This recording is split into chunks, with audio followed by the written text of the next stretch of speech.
Maging kagalakan ang kalungkutan. Maging kagalakan ang kalungkutan. Mamaya may hiramin ko yung Bible kasi kalumaan na nitong Bible ko, napunit na yung bandang huli. Ulit. Ganito ang sinasabi, kaunting panahon na lamang at hindi na ninyo ako makikita. At pagkaraan ng kaunting panahon pa, ako'y inyong makikita uli. Nag-usap-usap ang ilan sa mga alagad, ano kaya ang ibig niyang sabihin? Bakit niya sinabing kaunting panahon na lang at hindi na natin siya makikita at pagkaraan ng kaunti pang panahon ay makikita uli? Sabi pa niya ay, sapagkat ako'y paroroon sa Ama. Ano kaya ang ibig sabihin ng kaunting panahon na lamang? Hindi natin maunawaan. Nararamdaman ni Jesus na ibig nilang magtanong, kaya't sinabi niya, nagtatanungan kayo tungkol sa sinabi kong kaunting panahon na lamang at hindi na ninyo ako makikita at pagkaraan ng kaunting panahon, ako'y inyong makikita uli. Sinasabi ko sa inyo, tatangis kayo at magdadalamhati, ngunit magagalak ang sanlibutan. Matitigib kayo ng kalungkutan, subalit ito'y magiging kagalakan. Kapag ka nagdaramdam na ang isang babaeng manganganak, siya'y nakahapis sapagkat dumating na ang oras ng kanyang paghihirap. Ngunit pagkapanganak, hindi na niya naalaala ang hirap. Siya'y nagagalak dahil sa ipinanganak na sa sanlibutan ang isang sanggol. Gayon din naman kayo, nalulumbay kayo ngayon, ngunit muli akong makikipagkita sa inyo at mag-uumapaw sa puso ninyo. Ang kagalakan hindi maaagaw ni numan. Na hindi maagaw ni numan. Hindi na kayo kailangang magtanong sa akin sa araw na yon. Tandaan ninyo, anumang hingin ninyo sa Ama, sa aking pangalan, ay ibibigay niya sa inyo. Hanggang ngayon wala pa kayong hinihingi sa Kanya sa pangalan ko. Humingi kayo at kayo'y tatanggap upang malubos ang inyong kagalakan.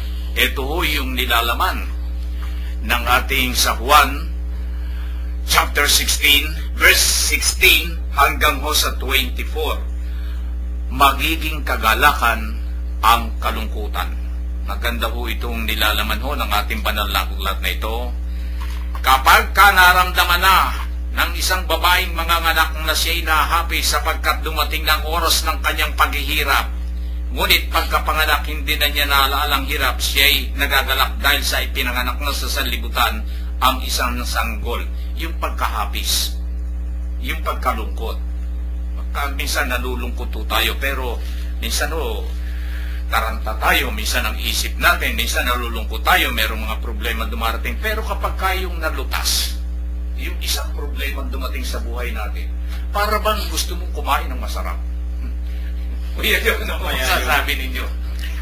Mga kapatnubay, magiging kagalakan ang kalungkutan. Ayon po sa ating Panginoon, siya'y mamamatay at muling mabubuhay. Ganyan din po ang mararanasan natin, mamamatay at muling mabubuhay. Sa muling pagkabuhay, hahatulan tayo ayon sa naging buhay natin dito sa daigdig. Kung sumunod po tayo sa mga aral ng Diyos, makakasama po natin ng mga hangel sa karya ng Diyos. Subalit kung hindi po tayo sumunod sa kanyang mga aral, susunugin tayo sa impyerno. So, depende pala sa atin habang tayo naririto pa sa mundong ito. Yung ating ikasasama sa Panginoon, ay binibiro mo, abay, mahirap pala yan, Kuya Joe, binibiro, susunugin. Susunugin ka, binibiro mo yan. So, sa mga tuwid, habang tayo nasa mundong ito, dito narito yung pandayan. Dito tayo pinapanday kung paano tayo makakasama sa kaharian ng Diyos. Dito, anong tawag doon? Dito tayo, pandayan yung parang ikaw dito tayo huhubugin. Hindi hinuhubog, dito tayo pinakikinang, dito sa lahat na yun, kung paano natin, dito yung proseso dito. Kung hanggang saan doon tayo pupunta, malalaman. So, makikita ro sa screen. O ano bang ginawa mo riyan sa mundo? So, magre-reflect pala doon. Para yung tama mo, pag nilagay mo, magre-reflect agad anong mga ginawa mo. So, dito yung pandayan sa mundo na ito. Malalaman natin dito kung paano tayo tatanggapin sa langit. Kuya Dio, Kuya Ben. Dito po sa ating binasa ay bigyan natin ng malalim na pangunawa at bigyan po natin ng mas malalim na pagbibigay ng kahulugan. Una, bakit hindi pa maunawaan ng mga alagad ang sinasabi ni Jesus? Doon sa nauna, sabi nga padadala pa lang ang Espiritu Santo para maunawaan nila kung ano yung mga magiging kaganapan at ipaliliwanag sa kanila. Magiging maliwanag ang lahat sa kanila. Doon po sa nauna nating kaninang tinalakay.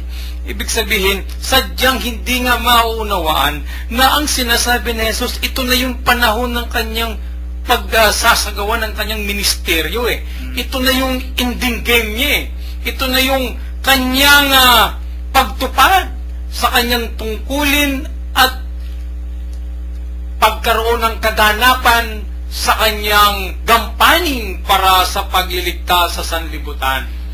Kaya hindi maunawaan itong mga alagad sapagkat hanggang nga sa ngayon, sabi nga po, naghihintay pa raw nga ang Jerusalem, naghihintay pa ng tagapagligtas Kasi ang alam nga talaga ng mga tao ay isang hari, isang magaling na eskrimador marahil o isang gladiator ang darating, isang mananamdata ang magiging tagapagligtas ng Israel at ng Jerusalem. Kaya hindi talaga maunawaan ng mga alagad. Ngunit si Jesus ibinibigay na sa kanila yung mga halimbawa, yung mga bagay-bagay na dapat nilang maunawaan. Ito na yung panahon, ito na yung malapit na akong umalis, ito na yung pagtupad ko at pagganap ko sa aking tungkulin na iniatang sa akin ng aking Ama. Napakaliwanag Dahil doon sa pagsunod ni Jesus, hindi pa rin maunawaan ng mga alagad niya yung kanyang ginagawa. Malinaw na malayo pa rin ang mga alagad sa patnubay ng tulay ng Espiritu Santo na magbibigay sa kanila ng gabay. So, doon po sa pangyayaring yon, so una, yung mga alagad ay wala pa ang Espiritu Santong ipadadala. Dahil nandito pa si Jesus So, hindi nila talaga ito maunawaan. Kaya kahit ngayon, hindi pa rin marami pa rin ang hindi nakakaunawa. Dito po sa tatangis kayo at magdadalamhati, ito yung katuparan Sadyang malungkot ang paglisan. Sadyang mahirap natanggapin ang isang katotohanan kapag tayo iniiwanan ng namamatay. Di ba pag namatay, lalo ng mahal mo sa buhay, sadyang napakalungkot Pero mayroong ibig parating ang ating Panginoon dito. Na ang bawat pag-alis ay isang katagumpayan. Sabi nga ni St. Francis de Assisi, nasa pagkamatay ang muling pagsilang sa buhay na walang hanggan. So, napakaan nito Ito yung malalim na mga kadahilanan na ibig ipahatid ni Jesus. Ngunit mayroong isang pangako. Mayroong isang pangako na ibig bitawan ng ating Panginoon at ipinaliliwanag na niya sa kanyang mga alagad. Na anuman ang kanyang kalungkutan, anuman ang mangyari at maganap sa kanya, anuman ang magkaroon ng mga bagay-bagay, nakatitiyak kayo na makikipagkita si Jesus. Ito yung bintawan niya. Sabi niya, gayon din naman, nalulumbay kayo ngayon, ngunit muli ako makikipagkita sa inyo at mag-uumapaw sa puso ninyo ang kagalakan, hindi maaagaw ninuman. Ang bigat nito Anong ibig sabihin nun? Mag-uumapaw ang iyang kagalakan sa inyong puso na hindi maaagaw ninuman. Abay, higit ito sa anumang bagay, hindi kayang bilhin sapagkat pangkaluluwa, pang-espiritu, yung sinasabi ng ating Panginoong Hesus. At sa bandang huli, sabi niya, hindi na kayo kailangan magtanong sa akin sa araw na iyon. Bakit hindi na kailangan? Sapagkat padala na niya ang Espiritu Santo. Tandaan ninyo, anumang hingi ninyo sa Ama sa aking pangalan, ay ibibigay niya sa inyo. Ito yung pinakamabigat na promise niya. Na kung anuman ang hingiin sa Ama, nang dahil sa pagsunod, nang dahil sa pakikinig natin kay Jesus, nang dahil sa pagtalima ng mga alaga, sa tagubili ng ating Panginoong Hesus, nakatitiyak tayo na anuman hingin sa pangalan ni Jesus ay ibibigay sa atin sapagkat tayo ay sumunod, tayo ay nakipag-ugnayan